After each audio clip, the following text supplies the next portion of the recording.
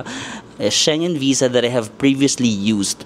I have no record of overstaying in all of the countries I have visited and have a good record of following the policies of other countries. Tapos sabi ko dito, I will be funding all expenses for this trip and I have attached my bank certificate to support. This year, I would love to explore and experience the beauty, culture, and food of China, and I'm hoping for your kind consideration on this request. Okay? So, ganun lang naman yung cover letter ko. Again, pwede nyo namang ma-change yan depending nga sa kung ano yung situation ng life nyo at kung ano mga pwede nyong sabihin. Okay? But this is just a guide. For example, gusto nyo rin gawa ng cover letter, so this is just a guide. Okay? So, ito naman yung aking mga sinubmit, additional documents na sinubmit pero binalik sa akin nung front desk. Kasi pag pupunta ka kasi doon, i-check nila yung documents mo. Tapos ito yung mga binalik pero nag-prepare din ako. First is birth certificate. Kasi sabi nila kailangan doon ng birth certificate but for some reason binalik sa akin yung birth certificate ko, hindi nila kinuha. Number 2 is copies of visas from other countries. So again, meron nga kasi akong visa ng ibang bansa. So print ko rin yung mga visa ko na yon, baka lang makatulong. Pero again, binalik sa akin. Hindi daw kailangan. Number 3 is group visa from my previous China trip with the tour agency. Yung sinabi ko kanina, meron kasi akong group visa from previous agency ko, binalik din sa akin, hindi rin daw kailangan. And then, meron din akong contract ng aking car loan. Diba, may kotse ako, may contract ako with the bank. Tapos yung amortization, binalik din sa akin. Kasi minsan kasi baka kailangan ng parang ties to the Philippines. Actually sa ibang visa application tinatanggap siya, but for some reason yung sa akin binalik. Pero try nyo lang din, baka sa ibang front desk tatanggapin nila. Depende rin kasi sa nag-check ng paper nyo, di ba? Minsan tinatanggap nila, minsan hindi. But ako, prepare ko lang yun, pero hindi nila kinuha. Okay guys, so tapos na tayo sa mga requirements. Mag-start na tayo sa step-by-step process for applying for a China visa. For example, natapos nyo na yung mga requirements, na-collect nyo na lahat yun. Actually, kahit hindi nyo pa naman na-collect lahat, pwede na kayo mag-start ng inyong application form, no? So, para makapaggawa kayo ng application form, again, pupunta lang kayo sa website na ito, visaforchina.cn. Ilalagay ko rin yan sa description box sa ibaba para madali nyo maklik at mapupunta na kayo doon.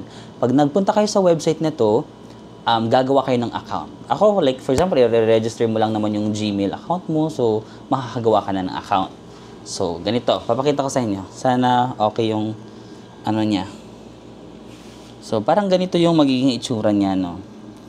So, pag naka-login na kayo, for example, nakagawa na kasi ako ng account, naka-login na ako dito. So, ganyan ka lang. Visa. Tapos ito pala yung application form. Ayan, important notice. Tapos, for example, I already know, ganyan. Okay, sige. For example, wala ka pa talagang account. Pwedeng punta ka dito sa no account, create now. So, kapag wala ka pang account dito sa China visa, for example, yan, gagawa ka lang ng email mo, type mo lang yung email mo, password, confirm mo lang yung password. Tapos, pag kinonfirm mo yan, may marireceive ka na code sa email mo. Pindot mo lang itong send code, tapos pupunta ka sa email address mo, ilalagay mo dito yung code, for example, ganyan. Tapos, I have read, ganyan. Tapos, create account ka na. Ayan, nakikita nyo ba? So, once naka-create account ka na, pwede ka na mag-login kagaya ng ginagawa ko ngayon. Ayan guys, nag-try lang ako mag-login, tapos may ganito lang na parang picture para iisipin nila hindi ka robot. Ayan, may important notice lang dyan, sabihin mo lang na I already know. So, dito sa may top right, meron nakasulat dyan ng application form. So, click mo lang yung application form. Ayan, so ito yung mga section na i-fill out nyo. Personal information, alam nyo na naman yan. Type of visa, usually, ang type ng visa is letter L or tourist visa. Information about your intended trip. Like dito, ilalagay mo kung kailan yung date ng travels mo, mga ganyan. Other information and review. Meron ako nakita dito na sample application form. Ayan. Ito yung sample application form para magkaroon kayo ng parang idea kung ano ba mga ilalagay sa application form. surname, ayan. Kita nyo ba dyan? Surname, given name. Basically, all the personal details about yourself. Nationality, passport number. Tapos, itong tourism, yung type of visa. Letter A, ayan. Kikita nyo ba? Type of visa. Ito dito, ordinary lang to ha. Ordinary at yung pinili ko lang dyan. Tapos, itong type of visa, ayan lang siya, independent or tourist. Yung iba kasi is group, di ba? Tapos, family members. Ilalagay mo pala dito yung name ng mama mo, yung name ng tatay mo. Yan. Medyo madami lang i-fill out sa application form. Pero yung mga information dyan, alam nyo na naman yun sa sarili nyo kasi kayo naman yung nakakilala sa self at sa background nyo. Education, kung saan ka nag-aral, nakalagay din dyan. Tapos, ano po, ito yung mga mother name, father name. Tapos ito yung information about your intended trip. For example, date ng arrival, city ng arrival. For example, ako sa Shanghai ako maglaland sa Pudong International Airport. So, lagay mo lang siya dyan. And then, kung meron kang inviting person or organization, for example, meron kang trip or may nag-i-invite sa'yo, ilagay mo lang dito. Ako kasi wala. So, wala.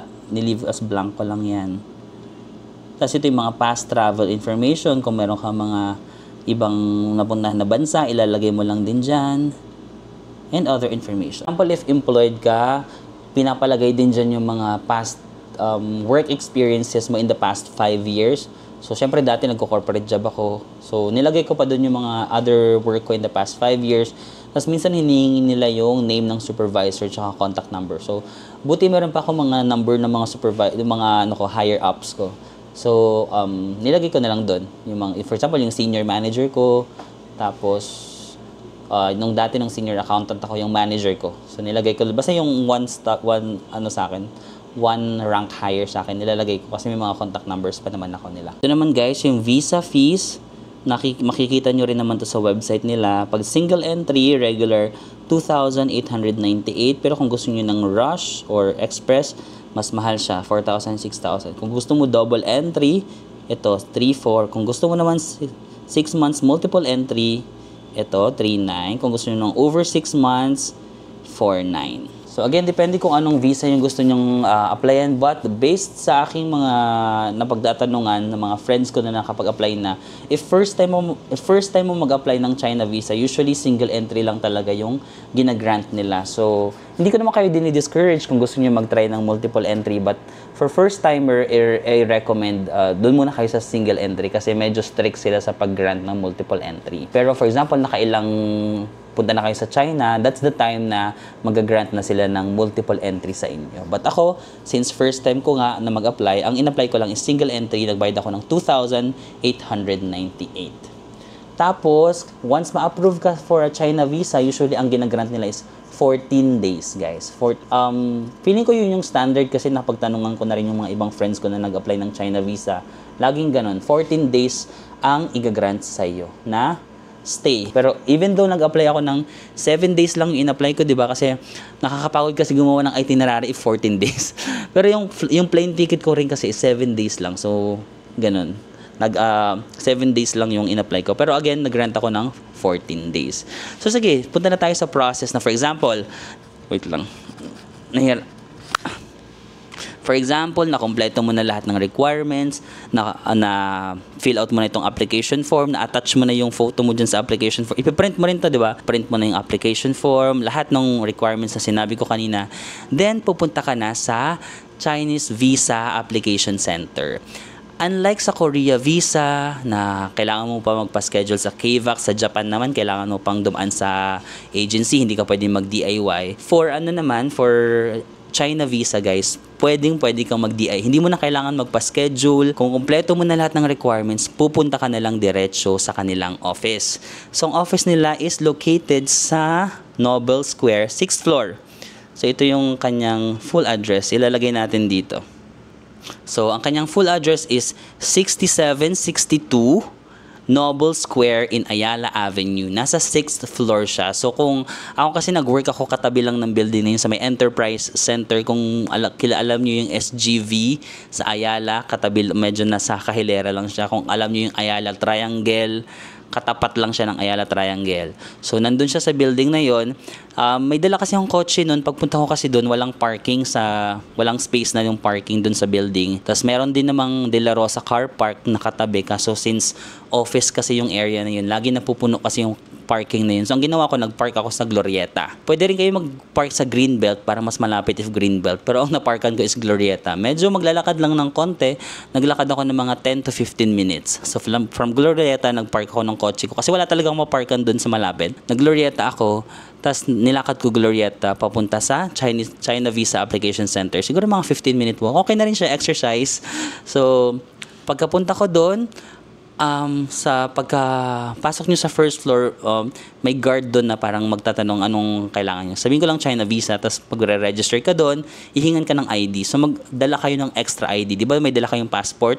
Dala na lang kayo ng isa pang ID, baka kasi hingan kayo ng guard. So i-register kayo, tapos iiwan kayo ng ID. Iniwan ko yung isa kong ID, binigyan ako ng number. So pag number ko, may number na ako, punta na ako sa 6th floor. Diretso ka na sa 6th floor. Pagpunta mo sa 6th floor, may makikita kang guards doon. Magtatanong ano pong kailangan. Sabihin mo lang na mag-a-apply po ng China Visa. Okay, ganun na. Tapos bibigyan ka nila ng number. Tapos okay, pasok ka na. Pagpasok mo sa center, merong front desk doon. Tapos yung front desk, magtatanong agad, anong kailangan sir sa application po ng China Visa? Tapos ibinigay ko ang requirements ko. Unang tatanungin nila, sir gusto niyo magpa-VIP? Meron silang tinatawag na VIP service. So itong VIP service, kung for example, wala talaga kayong oras, ito ba yun yung pinakita kong rates? Or hindi, iba yata yung express. Pero meron silang VIP doon. For example, wala kayong oras, gusto niyo mabilis, merong mag-a-assist sa inyo. May separate section. Merong separate section ang VIP. So, kung gusto niyo yung VIP, may mag-assist sa inyo. Pag may kulang na documents, sila yung mag-aasikaso, then pwede. Pero parang ang mahal kasi, mga 6,000 yata yun or 7,000. Dun lang tayo sa 2,000, yung regular lang. Sabi ko, hindi, okay lang po. Kung wala kayong oras, pwede nyo gawin yun para mas pambilis. Pero ako, hindi na ako nagpa-VIP. Sabi ko, hindi, okay lang po. Kasi sa totoo lang, parang isang oras lang naman, hindi ako naka-VIP, pero after 1 hour, tapos na ako. So parang, kung meron naman kayong isang oras, kahit wag na siguro kayo magpa-VIP or meron kayong 1 oras or 2 oras to spare, pero kung wala talaga kayong oras, nagmamadali kayo, then okay yung VIP service. So, hindi na ako nagpa-VIP, tas after nung binigyan na ako ng number. So, pagbigay siya ng number, di upo ka na. Tas marami silang mga screen doon, merong checking of documents, dito naman payment, ganun. So, mag-aantay ka lang doon. Siguro, mabilis lang. Siguro mga after 15 minutes, natawag na yung number ko. So, pagkatawag ng number ko, binigay ko na doon sa nasa may cashier or nasa may window. Tapos, chinek niya lang yung mga documents. Chinek niya isa-isa. Doon nga yung mga sinasabi ko sa inyo kanina na yung iba binalik, yung iba tinanggap. So, i-check niya kung kailangan. Tapos, nakita niya nga na wala akong COE. So, sabi niya, sir, ba't wala po kayong COE? Sabi ko, freelancer po kasi ako, ganyan. So, parang wala akong makukuha ang COE wala naman akong company, ganun. Sabi niya, ay, kailangan niyo pong gumawa ng letter explaining wala kayong COE. Kaya sinasabi ko sa inyo, gawa na kayo ng letter in advance kung wala kayo. Kasi yun yung nagpatagal sa akin ng konti. So sabi ko, okay, sige, gagawa ako ng letter. So ayun lang. Tapos, as a freelancer, ayun lang, hinanapan niya lang ako ng mga certificate of registration. Basta yung mga ganun. Kasi wala nga akong COE. And then, ano pa ba mga tinanong niya sa akin? Ganun lang, parang doon ka rin nalaman na yung first time sa China. Sabi niya, first time po ba sa China? So sabi ko na, actually nag-China na ako dati pero naka-group visa. Sabi niya, ay okay, hindi siya considered as parang so parang first time pa rin siya sa paningin nila. First time ko pa rin sa China. So ano pa ba? Yun lang naman. Tapos after nun, kasi nga may kulang akong letter, pinaano niya ulit ako. Sabi niya, balik ka na lang sir, gawa ka muna ng explanation letter. So ayun, pumila pa ako dun sa computer kasi may mga ibang gumagamit. So type pa ako dun. Tapos pinaprint ko pa. Tapos pagka-print ko, diretso na ako sa kanya kasi yun na lang naman yung kulang ko. Diretso na ako dun sa kanya. Tapos ayun, chinek niya na, then okay na. Pag okay niya na, bibigyan ka na ng another number. So, pag nakuha ko ng another number, payment naman yun. Tapos, hantayin mo lang sa screen. Siguro mabilis lang. Siguro mga wala pang 5 minutes, natawag na yung aking number. Tapos, nagbayad na ako. Ayun nga, nagbayad ako ng 2,000 How much was that? Yung sinabi kong amount kanina, mga 2,800 pesos. And then, once magbayad ka na, bibigyan ka nila ng claiming stub. Yung claiming stub, yun yung gagamitin mo para i-claim yung iyong visa doon sa Visa Application Center. So, nag-apply ako June 2, Monday. Monday ako nag-apply, June 2. Tapos sabi niya, available na daw ang visa, or ang passport ko, pwede ko na makuha ng June 5. So, ang bilis, di ba? 2, 3, 4, 5. So, Monday ako nag-apply, sabi niya, Thursday, mababalikan ko na. So, for example, okay rin kung Monday kayo mag-apply kasi parang within the week. Makukuha nyo siya within the week. Pag Friday kasi kayo nag-apply or Thursday, tatalon pa yan kasi yung Saturday, Sunday hindi siya counted, di ba? So, tatalon pa siya ng next week. So, kung, minsan kasi mas okay na parang makuha mo na agad, di ba? Kasi, dadaan pa yung weekend, isipin mo pa, na-approve ba ako or hindi? Kasi di mo naman alam kung ma-approve ka. So, kung para maiwasan yung pag-overthink, parang okay, Monday na lang. Para Monday, makuha mo na siya within the week kaysa yung tatalon ka pa sa next week. But, that's just my personal take, no? Para mas mabilis. Kasi parang mga 3 days lang, 3 to 4 days lang, makukuha mo na. Ayun yung regular, ha? Hindi ko sure yung mga express, baka sobrang bilis ng express kasi baka mga 1 to 2 days lang. Kasi, sorry, hindi ko lang nadala yung passport ko nasa bahay kasi nandito kasi kami sa Boracay ngayon. So, hindi ko nadala yung passport ko. And, actually, nag-apply ako June 2, tapos yung visa ko, ang grant niya, di ba, natanggap ko na yung visa ko. June 3, na-approve na ako. So, ganun sila kabilis mag-approve, di ba? June 2 ako nag-apply, tapos yung date doon, June 3, approve na siya. So, kumbaga, ang maipapayo ko sa inyo kung mag-a-apply kayo ng China visa, wag yung parang sobrang tagal pa, like for example, 3 months before your trip. Kasi, ina-approve agad nila. For example, ako nag-apply ako June 2. Sabi ko, ang travel ko po is June 30 or July 1 pa talaga ako dadating sa China. July 1. So, in-expect ko ang ibibigay nilang visa sa akin, July 1, di ba? Pero actually, yung date ng visa, June 3, yung binigay nila. So, kung nag-apply ka, yung date ng visa, yun agad yung start.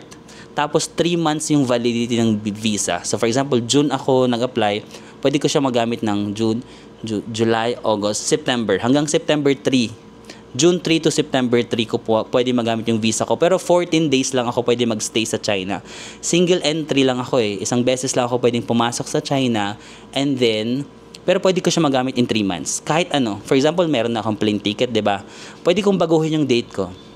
May plane ticket na ako ng July 1, pero for example, ay nagbago yung isip ko, alis na pala ako ng June 5. Okay lang. Kasi yung visa mo valid siya for 3 months. Hindi necessarily na sundin mo yung binigay mong itinerary sa kanila. Okay lang yung kahit magbago ka ng plano, basta within the 3 months period ka pupunta sa China. Tas dapat 14 days lang. For example, kung July 1 ako, tas sabi ko, sige na nga, alis na ako ng June 5, basta make sure na hindi ako lalagpas ng 14 days. So, June 5 to June, ilan? 5 plus 14, 19. Sabihin mo na lang 18, baka sumobra ka. June 5 to June 18. Dapat magstay ka lang doon, ha? So, isa rin yun sa mga tanong ko kasi na parang, pwede bang baguhin ko yung plano ko? Like, kasi may ticket na ako. Pero for example, nagbago ka ng plano, okay lang. Basta within the 3-month period. Ano pa ba yung mga tanong? For example, sabi nila, what if ang in-apply ko Shanghai lang? Pwede bang pumunta ako sa Beijing? Yes na yes na yes. Pwede guys. Kasi nasa China ka na naman. For example, tumalon ka ng Shanghai to Beijing to Chongqing to Chengdu. That's fine. Okay lang siya. Basta again within the 14 days. Actually, yun yung gagawin natin. In-adjust ko yung flight ko kasi initially 7 days lang talaga ako sa China. Tapos nung na-approve ako, 14 days yung binigay nila sa akin. Sabi ko, oh my God, 14 days? Parang lubos-lubosin ko. Lubos-lubosin ko na yung in-approve nila sa akin. So, in-adjust ko yung flight ko, guys. Instead of 7 days, magiging 11 days na ako. Inusog ko yung flight ko. So, ang mangyayari, magsha-Shanghai ako tapos pupunta pa tayo sa ibang cities ng China. Okay? So, ayun. Kasi yun din yung mga tanong ko. Pwede bang ibahin? Yes, pwede guys. Basta within China. Kasi, ano lang man, isang bansa lang naman yung kahit saang city ka magpunta. Basta 14 days. Ano pa bang mga itatanong nyo? Bank certificate, magkano ba dapat yung balanse? Guys, walang standard kung magkano dapat yung balanse sa inyong bank account. So, siguro, i-make sure nyo lang kung sinabi nyo 7 days kayo doon, sabihin nyo na lang, meron kayong, hindi ko alam ayoko magsabi ng figure, baka mali Wala kasing standard. So, kung feeling nyo naman, Siguro safe mga 5,000 per day. For example, 7 days kayo, 7 times 5. At least ha. Hindi ko sinasabi na yun yung amount. Pero siguro at least. Personally lang ha. Don't quote me on that. Pero siguro pwede na yung ganun. Or 10,000 per day siguro. I'm not sure. Again, walang ganun. Ano pa bang mga pwede nyong itanong guys na masasagot natin? Ito pa. Pwede ba ako magdala ng mga cellphone? Pwede ba ako magdala ng mga bags? Yes guys, pwede. Kasi unlike sa Australia, kasi kaka-apply ko lang din ng Australia nga, hindi ka pwede magdala ng mga bags, ng mga batteries, mga power bank, ganun. But sa China Visa Application Center guys, pwede ka magdala ng kahit ano. Pwede ka mag-cellphone sa loob. Actually, nagsi-cellphone. Habang nag-aantay ako ng number ko, nagsi-cellphone ako. Yung mga tao doon nagsi-cellphone. Like, hindi sila sobrang strict sa use of phones, use of gadgets. So, may dala rin akong backpack. Dala ko yung laptop ko pa nga doon. But okay lang. Okay siyang dalhin. So, no need to worry naman about that. Ano pa ba yung mga pwede nating ma-share? Tapos, ito pa. For example, tanong nyo, di ba ang release ng passport ko June 5? What if busy ako ng June 5? Pwede bang kunin ko na siya ng June 6, June 7? Pwede guys. Yun yung nangyari sa akin actually. Like, June 2 ako nag-apply, tapos sabi, kunin ko yung passport ng June 5. Tapos sinabi ko sa kanila, sorry, meron po kasi akong travel ng June 5. Pwede bang balikan ko na lang sa susunod na week? June 10 ko na nabalikan. Sabi nila, okay lang naman. Basta dala ko yung claiming stub. Yung may bibigay sila sa inyo na claiming stub. Ito pa yung isa kong pagkakamali. Nag-travel kasi kami, may work ako sa Cebu, Iloilo. Tapos, pagbalik ko ng Manila, nakalimutan ko yung claiming stub ko sa bahay. Tapos sabi ko, gusto ko lang daanan sa China Application Center bago ako umuwi ng bahay kasi taga Cavite pa ako. Sabi ko, gusto ko na siyang daanan para hindi na ako babalik. Tapos ang ginawa ko, pinapicturean ko sa mama ko. Pinapicturean ko sa mama ko yung claiming stub. Tinanggap nila guys. I-picturean nyo lang yung claiming stub. Pagkakuha nyo ng claiming stub, picturean nyo na lang, baka din mawala nyo. Tapos yun na lang pinakita ko yung sa phone. Sabi ko, sorry na wala pa. Sorry na wala pa yung claiming stub. Pero yung totoo, naiwan ko lang sa bahay. Sabi ko, sorry na wala pa yung claiming stub ko. Pero may picture po ako. Kasi may QR code din kasi doon. Tapos, okay, tinanggap naman nila. Tapos parang pinasign lang nila ako na parang nawala ko yung claiming stub. Magsasign ka lang doon. Ipapa-photocopy lang nila yung ID mo. Dala ka lang ng ID. Papa-photocopy nila yung ID mo, tapos sa-sign ka lang doon na nawala mo yung claiming stub. But that's fine. Ibibigay pa rin nila sa iyo yung iyong passport. Wala rin akong binayar na extra. Okay lang daw. So, I think that's basically it, no? So, ayun nga, na-approve tayo ng 14 days stay sa China. Tapos 3 months. 3 months yung validity from June 3 to September 3. Pwede ako mag-travel within that time range, pero dapat 14 days lang, single entry lang din yung na-approve sa atin. But ayun lang, hopefully sa mga plano nyo, sa mga nagpaplano na mag-China, booming ngayon yung China. Actually, ang daming mga viral na cities ngayon sa China. So if you also want to apply, I hope na nakatulong itong videos na to, and I hope na ma-approve din kayo. Sa totoo lang, feeling ko mas nadalian ako sa China visa compared sa ibang countries like Korea or Japan. Kung nakapag-Korea, Japan visa na kayo, sobrang mas madadalian kayo sa China. Malaking tulong yung parang hindi ka na kailangan mag-schedule. Basta kompleto yung documents, guys. Huwag na kayong mag-attempt na mag-walk-in tas hindi kompleto yung documents nyo. Kasi may mga ibang nag-walk-in doon tas parang, ay sir, kulang kayo ng ganyan, tas papabalikin pa kayo. So parang to save yourself from hassle at yung time pa, i-kompleto nyo na lang talaga agad yung requirements, no? Andyan naman, sinabi ko na naman sa inyo yung list of requirements. Kompletohin nyo na muna siya bago kayo magpunta para sobrang bilis lang. Ang bilis lang ng process, like 1 hour lang ako doon, tapos yung pag-claim ko, hindi ka napipila masyado. Pag yung claiming stub mo, parang didiretso ka na lang dun sa ano. So, sobrang dali lang. Ayun lang. Kaya, excited ako na mapuntahan ulit ang China. This time, DIY tayo. Dati kasi naka-tour tayo na naka-travel agency. But this time, magdi-DIY tayo. Dadaan ulit ako ng Shanghai. Tapos may bibisitahin pa tayong other cities ng China. So, excited ako about that. And excited din ako na isama kayo sa ating journey sa paglalakbay sa China for 11 days na. So, maraming salamat, guys. I hope na ma-approve din kayo. I hope na nakatulong tong videos. And if nakatulong to, don't forget to like and subscribe. Charing lang. And I'll see you again on the next one. Bye-bye!